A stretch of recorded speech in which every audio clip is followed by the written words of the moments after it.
Well, hello Internet, and welcome to part 6 of my Learn to Program series. In this part of the tutorial, we're going to take a very close look at lists. You're going to see your very first algorithm whenever we take a look at the bubble sort, and we're going to talk about list comprehensions and a whole lot more. If you haven't watched previous parts of this tutorial, you pretty much have to, and I provide a link here in the video to the first part, so definitely take a look at those so that we can build our understanding of how to solve problems in programming. And in the description underneath the video, I have a link to the transcript and all the code in this video, all completely free of course, and I have a lot to do, so let's get into it.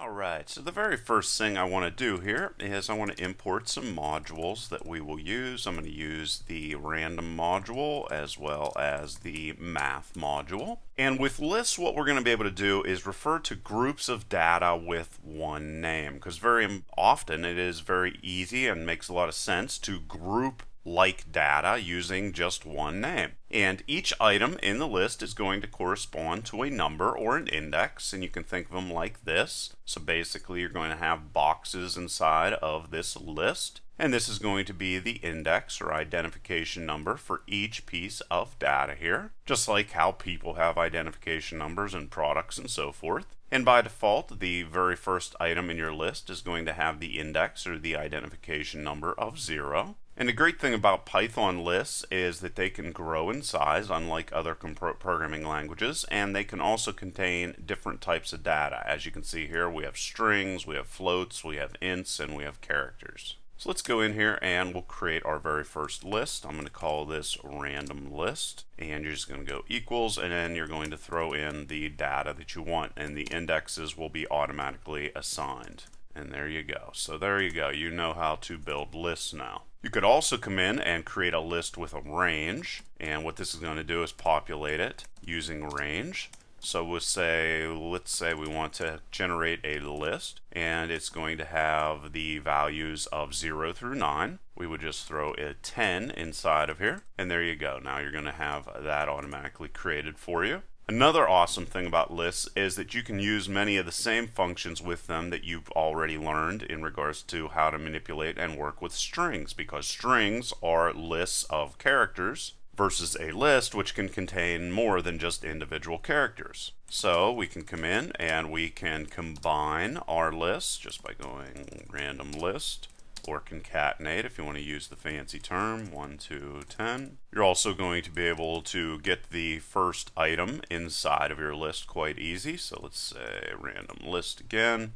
and that first item is going to be marked with the 0 index, and you can see that that is string. We're also going to be able to get the length of the string in exactly the same way that we were able to get it with strings, just by typing len and then random list, and there is the list of, or the length of it. We're going to also be able to use slice. So let's say we wanted the very first 3 items inside of a list. Well, we would just type in random list like that, and then we would start at the 0 index and get the first 3 items inside of there. We would then be able to cycle through all of these items. So first 3 like this, and on top of that we can get the indexes and have those print out as well. So let's just go and use the format here with this format, and then if we want to get the index, we would just type in first 3 dot and index for I, and then outside of there we can just get the actual item itself and run it, and you can see right here, prints out the index, then prints out the data that is stored along with that index. You would be able to also repeat an item. So let's say you wanted to print one of these list items out multiple times, you could do that. So let's just say we want to get the first item inside of there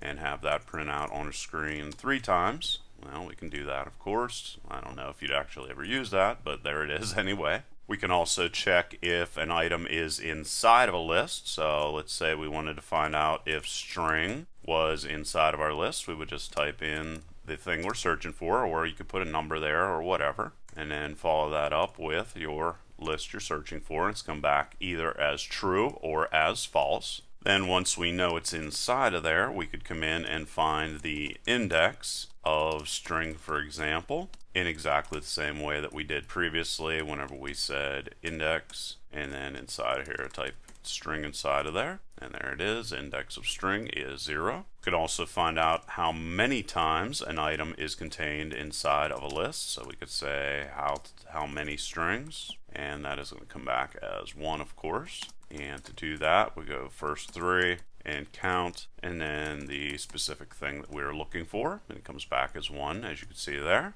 Changing list items is also going to be very easy. You just target the index that you want to change, and then you could do something like new string, and then we could jump up inside of here and copy this, paste it, just to see that that did indeed change. And then the final thing I'm going to talk about is append, which is just going to put another item at the very end of our list. And how we do that is just by typing in append, and then you can type in whatever you'd like to put inside of there. So that's how that works, and if we do that and we run it, you can now see another's inside of there. Alright, so those are some of the basic things we can do with lists, and now we're going to get to our very first problem.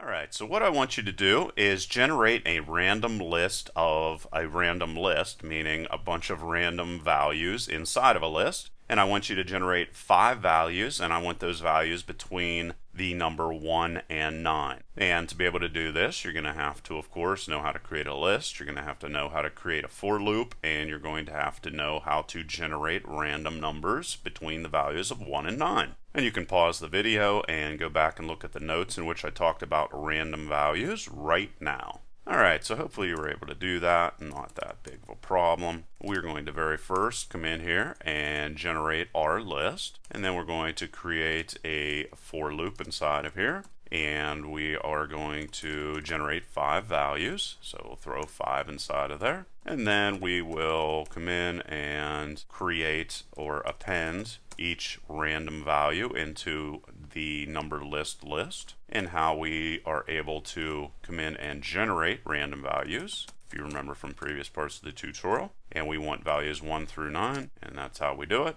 And then of course we can come in here and print out these values, I in, and then this will be number list instead, and we will print I. And you can see right there we generated 5 random values. Do it again, and we can do it again, and we can do it again, and again, and again, and again. And actually I slipped up. This should be a 10, and we'll run it again and again, and now you can see the 9s inside of there. So there you go, guys. That is our very first problem. Hopefully you got it right. And now I'm going to jump in and talk about the bubble sort.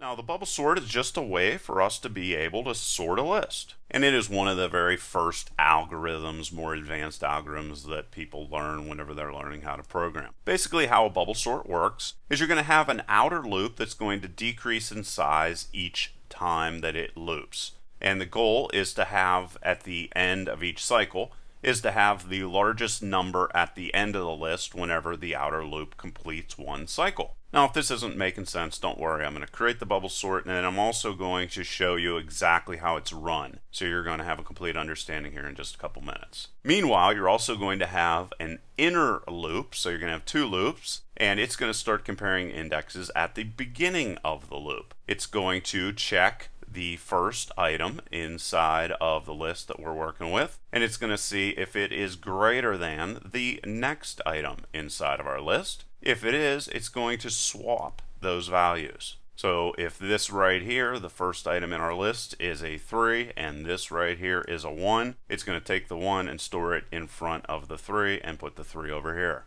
Then, whenever the inner loop completes, the largest number is going to be at the end of our list, and then we're going to decrement the outer loop by 1. Alright, so let's come in here and let's create it, and then I'm also going to show you a way of testing to see, and this is going to be a way that you can test all of your code if you ever have errors or if you want to better understand your code. I'm going to go through exactly how we can do that. So the very first thing we're going to need to do is create the value we're going to be decrementing in our outer loop. So I want to get the length of number list. Actually, let's come in here and let's grab our number list that we created previously. So blah, blah, blah, blah, blah. There it is. All right, so there is our number list. It's going to be random 5 values, and this is what we're going to be working with. So I want to get the length of our number list, and then after that, I want to subtract 1 from it. And the reason why is the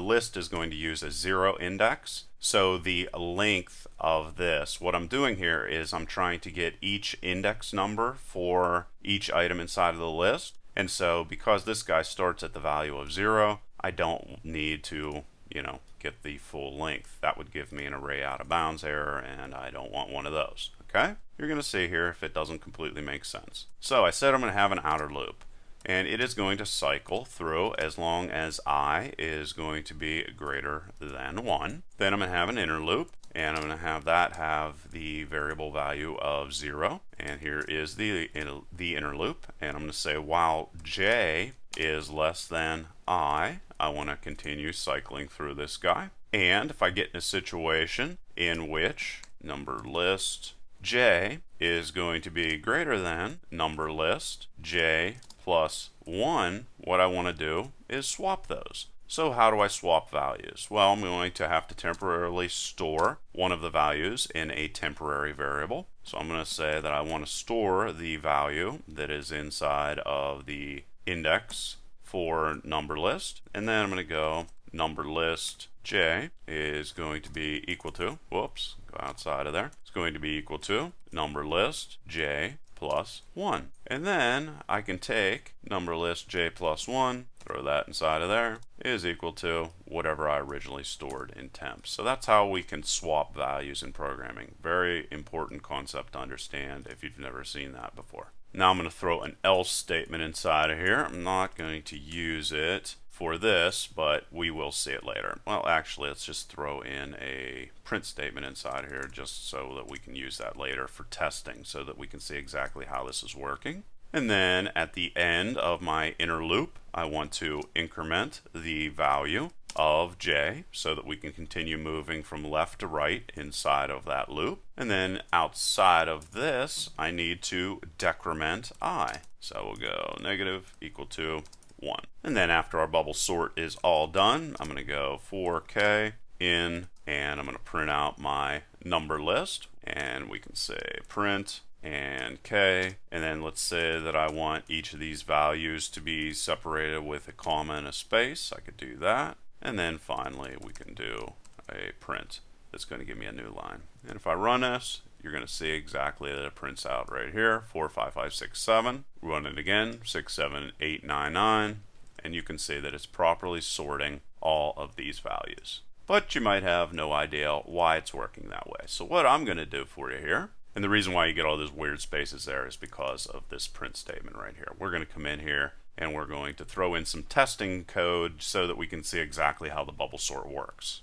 Alright, so if I'm trying to figure this guy out, what I'd like to do is, as I'm stepping through here, all this is pretty understandable, but I'd like to see exactly what's going on here whenever there is going to be a change to my code. So what I want to do is I want to print out exactly the values for these two indexes to check out exactly what's going on. And as you program, you're going to do this a lot. So I'm going to say something like is, and I'm going to get the first index greater than, and then get the second one. And then I'm going to call for format, and then I'm going to go number list, and I'm going to get j, and then I'll get the second item inside of here, and that's just going to be j plus 1. Another thing that I'd like to know is whenever any of these values are going to be switching. So basically what I'm doing in here is I'm just throwing in some print statements that are going to execute print information out on the screen whenever some type of change is occurring with my list. So right there, now I know that there is a switch being taken place in which we are going to be switching values. Where's the next place? Well, there is a situation in which these values or this value isn't greater than that. Well, in that situation, I'd like to come down here and be alerted to the fact that nothing has been switched. And what else might I want to know? Well, after this loop has exited, I'd also like to know the current state of my list so that I can track changes inside of my list during each of the loops. So here I'll say 4k in number list and print out some information. We'll do a print and we'll print out each of the individual items inside of there. And I'm also going to go end is equal to and throw in a comma and a space. And is there anything else I'd like to do? Yeah, I'd like to come in here also and print a new line, and that's going to do that for me. And also I'd kind of like to be alerted whenever it is going to be the end of a round of checking all this stuff. And that would be whenever this guy right here is going to be decremented down here. So I'm going to come in here also, and I'm going to do a print. And let's put some extra emphasis on this. I'm going to say end of round. And now let's run it and see exactly how a bubble sort works. Okay, so here is our bubble sort. And as we're going through it, you can refer to the code here on the left side of the screen. The entire bubble sort is right here for us to look at. So the very first thing that we're going to see here is it's going to be checking, is 5 greater than 6? Don't switch, that's the logic. And you can see right here, 5 and 6 stay exactly where they are. Next time through, we're going to check if 6 is greater than 5. This is the comparison that it's making right here. Well, 6 is greater than 5, so we're going to switch. And now you can see the 5 and a 5 and the 6 and how the list has changed. Then we're going to check, is 6 greater than 1? You can see that 6 has moved from this position right here up to this position right here. Is 6 greater than 5? And you can see right here that it's got to the very end. The biggest number on the entire list after one iteration is at the end of the list, and that is the end of our cycle. And then the cycle repeats. It checks these two values right here, then it's going to check these two values right here, then it's going to check these two values right here, and you can see right here it now got to the end, and it knows that 5 is the greatest value right there. End of round, is 5 greater than 1, da da da da da, and we switch that. And then you can see that it's worked its way down. It's only going to be checking these final groupings of values. Is 5 greater than 5? Don't switch. And then it knows that it got everything in the proper order, and that is the end of the round, and that is the final list that has been properly sorted. And you can run this numerous different times, as many times as you'd like, to analyze exactly how the bubble sort is going to work with sorting of your lists. So hopefully now you have a good understanding of how the bubble sort works, and you also have a pretty good understanding of what to look for in regards to the code and what types of information to print so that you can properly test your code and better understand exactly how code that you may not understand is actually working. And now I want to jump in and show a couple more list functions and then do a couple more problems. Okay, so this guy up here is going to generate a list just like he's previously saw, and this is going to print out information about the list. And inside of here I'm going to show you a couple different list functions. So if you want to sort a list, actually Python comes pre-installed with the ability to do that. And we're just going to call the sort function like this, and you can see that it automatically sorted everything real nice. We're also going to be able to come in here and reverse sort these different items, and maybe for homework you could go in there and figure out how to make the bubble sort work in reverse. Hint, hint, hint, you're only going to have to change one character, which is pretty cool. And you can see right here that it did a reverse sort, pretty neat. You're also going to be able to come in here and change a value at a specific index. Just go numbered list, and then you're going to go insert, and let's say that I want in the 5th index, which doesn't exist, the value of 10 to be stored inside of there. There you can see that worked out. I'm also going to be able to come in and remove one of those items just by typing in remove, and specifically I'm going to go and remove the value of 10. You can see now it's gone. We're also going to be able to remove an item at a specific index, and to do that we use pop. And let's say I want to get rid of whatever's in the 2nd index. There, went and got rid of that. And I think that's a pretty good rundown of the different functions that are available to you inside of Python. So now I'm going to talk about list comprehensions, which are really neat, and then finish this off with another problem. Now, list comprehensions are just another way for us to construct lists in interesting ways. And you perform an operation on each item in the list. That is how a list comprehension works. So for example, let's say we wanted to create a list of even values. Well, we could come in here, create a list called even list, and then this is the operation we want to perform on each item inside of our list. And here we are going to generate the list. So in range, and let's say that we want to go and get 10 values. So what this is going to do is it's going to cycle through all of these different items, and the I that the range is going to generate, so this is going to start off at 0. This is going to give you 0 times 2, which has a value of 0. The 0 is going to go in the list. Then this is going to cycle to 1, 2 times 1, and 2 will be the next item in the list. And we can see that indeed this is going to work in even list, and type in print and I and run it. Whoops, forgot to put my I there.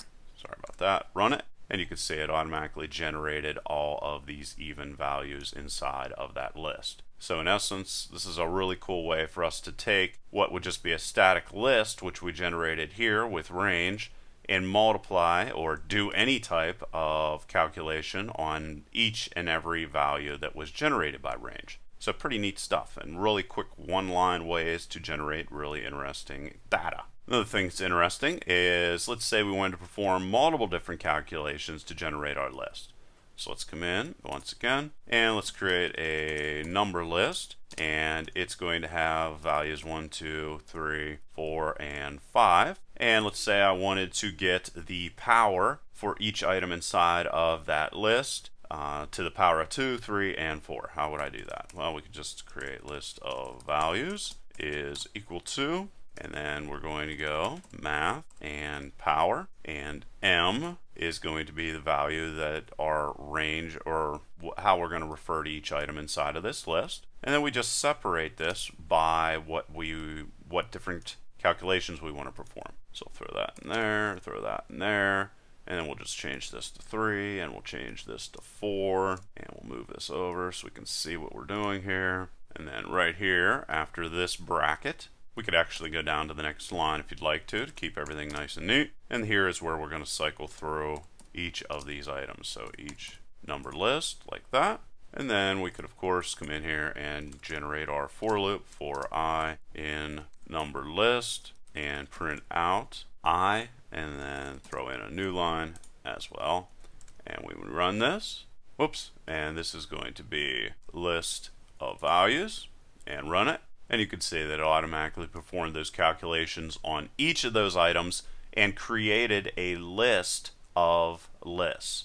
So each of these is a list item on its own, which is really nice, meaning we can create what are called multidimensional lists, or just simply lists of lists, just like I called them here previously. And in regards to that, let's say we wanted to generate a 10 by 10 list of lists. We can call this a multi-D list. And how we would do that is, let's say we wanted each of the lists inside of the list to have a value of 0. We could do it like that. And we said that we want 10 of them, so there those go. And then we'll just say for I in range, and throw 10 inside of there. So that's how we can create a 10 by 10 list. And we would be able to come in and change values in this multi-dimensional list, just like we did with our regular list. We're just going to stack these boxes. So let's say we wanted the 0 and 1. I'm going to show you an example of exactly how these indexes work here in a moment. We could throw the value of 10 inside of there. And of course, we're also going to be able to refer to those items in exactly the same way. So 0,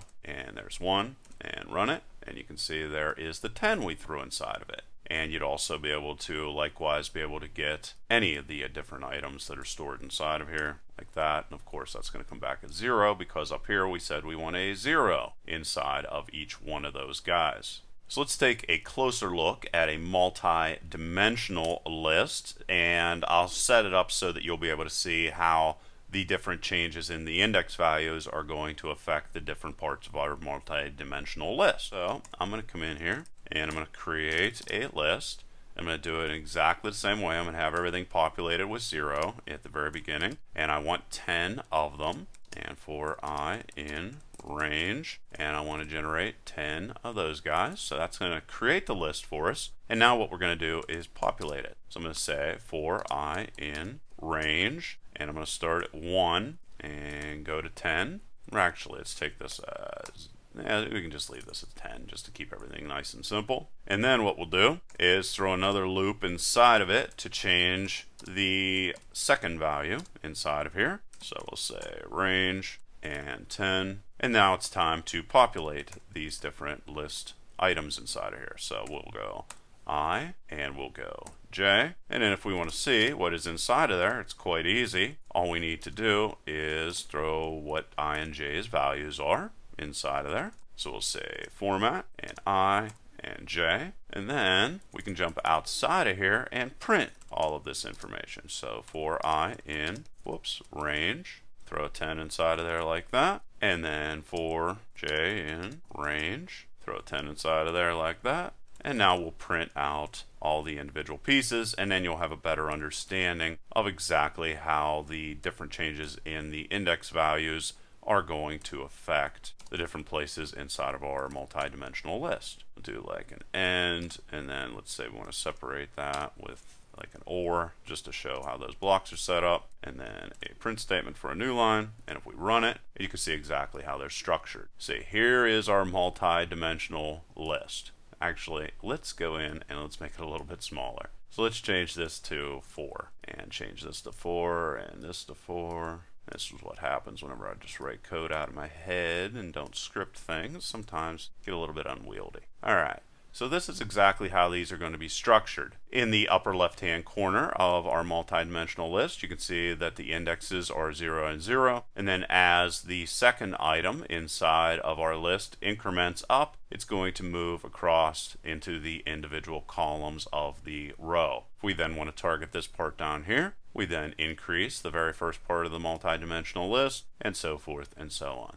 And that's how we're able to create matrices and be able to store boxes inside of boxes. But just remember, that's what these are. This is just an identification value, 2 indexes for a box inside of another box. And that brings us to our final problem of the day. What I want you to do is I want you to generate a multiplication table. And what do I mean by that? I want you to be able to generate all of this code right here. So we're going to create a multi-dimensional list, and inside of this multi-dimensional list, you're going to have each of the values of multiplication. So this is going to be your 1 row, your 2 row, your 3 row, the whole way through 9. And you should have no problem doing that based off of the previous little examples I gave you, especially with the last one. So you could pause your video right now and go and create that. Otherwise, I'll give you a couple hints.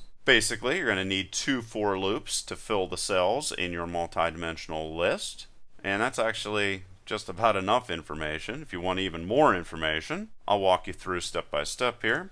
Let's say what you're going to need to do first is create the multi-dimensional list. And then the next thing you're going to have to do is increment with one of your for loops. So increment with outer for. Then inside of this, you're going to have another one, increment with inner for.